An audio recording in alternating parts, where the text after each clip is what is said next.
গ্রামে ধনী ব্যবসায়িক থাকতো। তার দুই বউ ছিল। বড় বউ ছিল খুবই সহজ সরল, তার কিন্তু প্রচুর সোনাদানা ছিল। আর ছোট বউ ছিল খুবই কূটনীতিপূর্ণ, তার কিন্তু কোনো রকম সয় সম্পত্তি ছিল না। সোনাদানার লোভে, টাকার লোভে কিন্তু ব্যবসায়ীকে বিয়ে করে। তো এত দেরি করে আসলে যে, তোমার জন্য কখন থেকে আমি খাওয়া দাওয়া রেডি করে বসে আছি। চলো, খাবে চলো, অনেক লেট হয়ে গেছে। এত তো দেরি করো না কোনো দিন।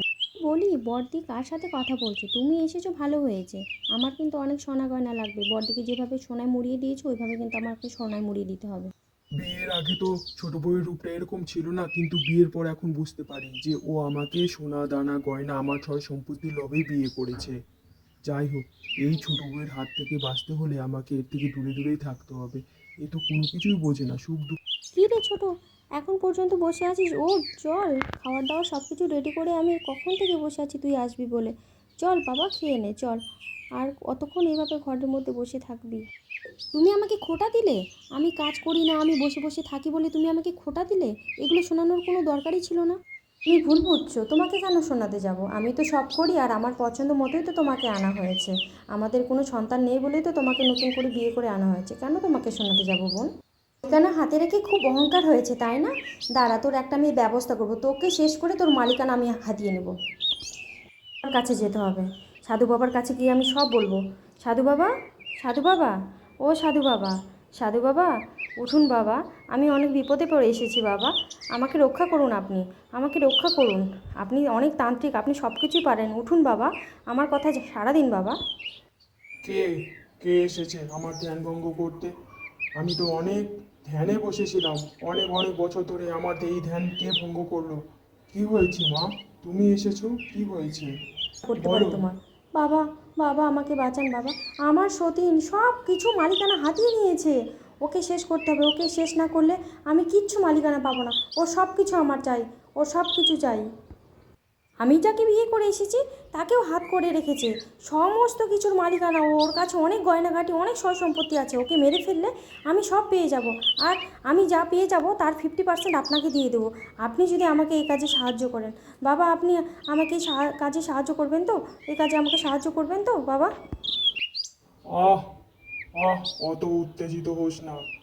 তোকে আমি সমস্ত কাজে সাহায্য করব, কিন্তু একটা শর্ত আছে। তুই যা ভাগে পাবি তার 50% আমাকে দিতে হবে, তাহলেই কিন্তু সমস্ত কাজ আমি করে দেবো।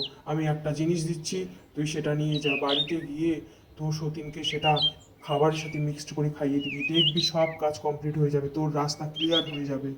বর্দি, ও বর্দি, ওঠো চলো। তোমার তো শরীর খারাপ, আমি সব কিছুই রেডি করে রেখেছি। তোমার খাওয়ার দাওয়ার সব কিছু জোগাড় যন্ত্রণা করে রেখেছি। আর তোমাকে কিচ্ছুটি করতে হবে না গো। চলো। কি ছোট, কি বললি? আমি তো অবাক হয়ে গেলাম। এগুলো যদি মালিক দেখতো তাহলে কতই না খুশি হতো। মালিক তো দুদিনের জন্য বাইরে গেছে।